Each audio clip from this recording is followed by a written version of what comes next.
Big Boss season 9 Tamil குறும்படத்தால் நடந்த விபரீதம், விஜய் சேதுபதி அவர்கள் செய்த கேவலமான காரியம் அப்படிங்கிற தலைப்பில் தான் இந்த வீடியோ இருக்க போது. என்னதான் இருந்தாலும் விஜேஎஸ் இப்படி ஒரு கேவலமான காரியத்தை செஞ்சிருக்க கூடாது. என்ன நடந்துச்சு, ஏது நடந்துச்சு அப்படிங்கிறத பற்றி நம்ம தெளிவாக பார்க்க வேண்டியிருக்கு. இந்த வாரம் ஃப்ரீ ஸ்டார்ஸ்க்கு எல்லாருடைய ஃபேமிலியும் பிக் பாஸ் வீட்டுக்குள்ளே வந்துட்டு போனாங்க. அதனால் நெகட்டிவிட்டியாக இருந்த பிக் பாஸ் வீடு ஒட்டுமொத்தமாக பாசிட்டிவிட்டியாக மாறுச்சு அப்படிங்கிறதுல நமக்கு எந்த விதமான மாற்று கருத்தும் இல்லை.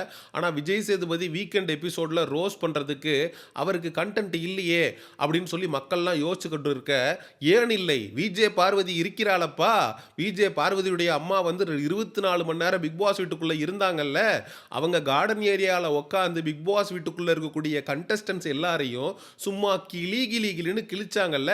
குறிப்பாக திவ்யா கணேச ஊர்கிழவி ஊர்கிழவி அப்படின்னு கழுவி ஊத்துனாங்கல்ல.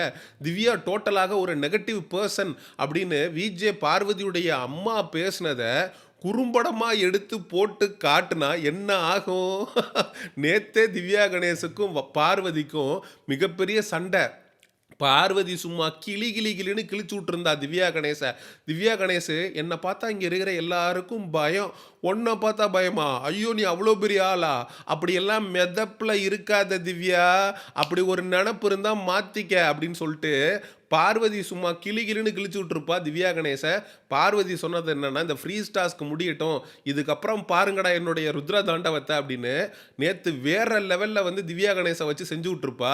இப்போ விஜேஎஸ் அந்த குறும்படத்தை போட்டு காட்டினார்னா எப்படி உங்கள் அம்மா என்ன ஊர்கிழவின்னு சொல்லலாம் அப்படின்னு திவ்யா கணேசு பார்வதிக்கு எதிராக ஒரு ஸ்ட்ராங்கான பாயிண்ட்டை வச்சு கிளிகிளின்னு கிழிச்சு விட்றதுக்கான வாய்ப்பு இருக்குது. குறிப்பாக விஜே பார்வதி இந்த பிக் பாஸ் வீட்டுக்குள்ளே எனக்கு யாரெல்லாம் செட் ஆவாங்க, யாரெல்லாம் செட் ஆக மாட்டாங்க அப்படிங்கிற லிஸ்ட்டையும் சொல்லியிருப்பா. எனக்கு ஒரு 5 பேர் வந்து செட்டே ஆக மாட்டாங்க. அதில் கனி, விக்கல்ஸ் விக்ரம், சபரி, சுபிக்ஷா இவங்கெல்லாம் எனக்கு செட் ஆக மாட்டாங்க.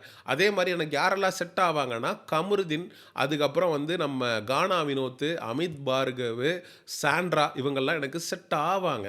இதுதான் வந்து என்னுடைய லிஸ்ட். அப்படிங்கிறப்போ ஒரே ஒருத்தர் மட்டும் மிஸ் ஆயிட்டாங்களே, யார் அந்த ஒருத்தர்? அதுதான் திவ்யா கணேஷ். அந்த திவ்யா கணேஷ் வந்து சும்மா டோட்டலாக நெகட்டிவான பர்சன் அப்படின்னு சொல்லிட்டு பார்வதி சொல்லலை, பார்வதியுடைய அம்மாவே சொல்லி வச்சிருக்காங்க. டேய், என்னடா மானங்கட்ட வீடு இது? அவங்க அவ்வளோ பாசிட்டிவாக உள்ள வந்தவங்களையே கடைசியில் உட்காந்து புறணி பேச வச்சிருச்சேடா அந்த வீடு அப்படிங்கிற மாதிரி அவங்களும் கண்டஸ்டண்ட்டாக சேர்ந்து பிக் பாஸ் வீட்டுக்குள்ளே ஒரு கேமை விளையாட ஆரம்பிச்சிட்டாங்க. இன்னும் 2 நாள் இருந்திருந்தாங்க அப்படின்னா கண்டிப்பாக பார்வதியுடைய அம்மாவும் ஒரு கண்டஸ்டண்ட்டாக தான் கணக்கில் எடுத்துக்கொள்ளப்படும். நேற்று கூட அவங்க வெளியில் போனதுக்கு பிக் பாஸ் வீட்டுக்குள்ளே வந்தாங்க, 24 மணி நேரம் இருந்தாங்க. அதுக்கப்புறம் அவங்க வெளியில் போனதுக்கப்புறம் நான் வந்து எவிக்டட் அப்படின்னு சொல்லி டைட்டில் வச்சு வீடியோலாம் போட்டிருந்தேன். அது மாதிரி அவங்க வந்து ஒரு கண்டஸ்டண்ட்டாகவே நடந்துக்க ஆரம்பிச்சிட்டாங்க.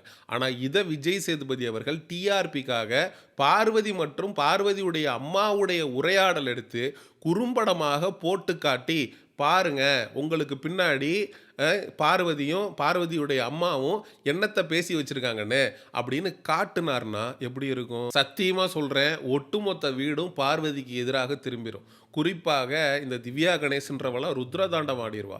இதை வச்சே பார்வதியை டவுன் பண்ணணும், ஏதாவது ஒன்று பண்ணணும் அப்படின்னு இறங்கி செய்ய ஆரம்பிச்சிருவா. அதுவும் ஆரோரா சின்க்ளாரெல்லாம் விட்டு கிளிகிளின்னு கிழிச்சிருக்கிறா பார்வதி. அவள் நல்ல பாம்பு இல்லை, அவள் ஒரு விஷப்பாம்பு.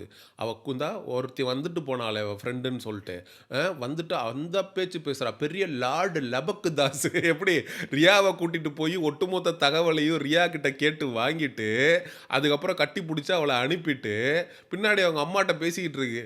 அவளா ஒரு ஆளா லார்டு லபக்கு தாஸ் மாதிரி அவ்வளோ சீன் போட்டிருக்கிறா.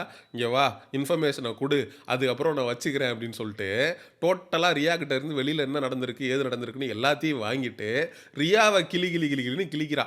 அதுக்கப்புறம் இந்த ஆரோரா ஒட்டுமொத்தமாக திவ்யா கணேஷ், சபரி, கனி, விக்கல்ஸ் விக்ரம் இவங்க எல்லாரையும் பற்றி பின்னாடி பேசினதை குறும்படமாக போட்டால் என்ன நடக்கும்?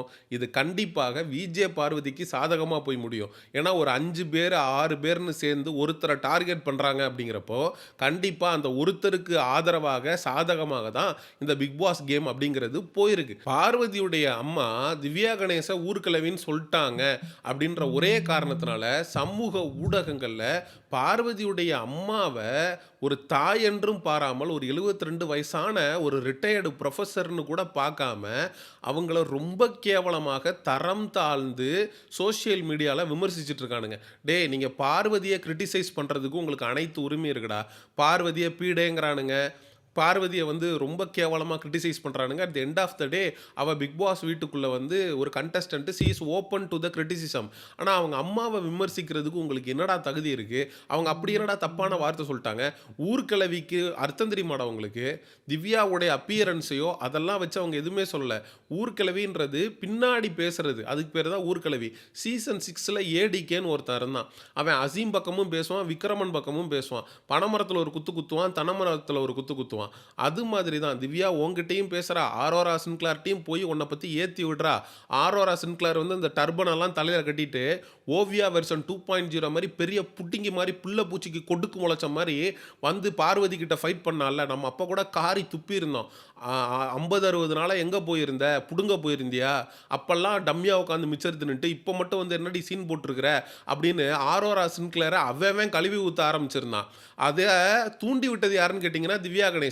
அதனால பின்னாடி இருந்து வேலை பார்க்குது, பின்னாடி இருந்து புரணி பேசுது அப்படிங்கிற விஷயத்தை வந்து சொல்றதுக்கு தான் ஊர்க்கிழவிங்கிற டேர்மை கொண்டு வராங்க. டேய் ஒவ்வொரு ஊர்ல இருக்கிறவங்களுக்கும் ஒவ்வொரு லொக்காலிட்டி இருக்கும்டா. மதுரையிலேருந்து வர்றவங்க அந்த பக்கத்துல அப்படிதான்டா பேசிக்குவாங்க. அந்த அடிப்படை புரிதல் கூட இல்லாம, திவ்யாவ கேவலமா பேசிட்டாங்க. திவ்யாவ புறம் பேசுதல் அதுக்கு பேரு ஊர்க்கிழவி. அத அவங்க மென்ஷன் பண்ணதுக்கு ரொம்ப கேவலமா அவங்கள பிராண்ட் பண்ணிக்கிட்டு, விஜே பார்வதிக்கு இருக்கக்கூடிய டாக்ஸிட்டி, நெகட்டிவிட்டி இதெல்லாம் எங்கேருந்து வந்துச்சுன்னு பார்த்தீங்கன்னா, விஜே பார்வதியுடைய அம்மாகிட்ட இருந்து தான் வந்துச்சு.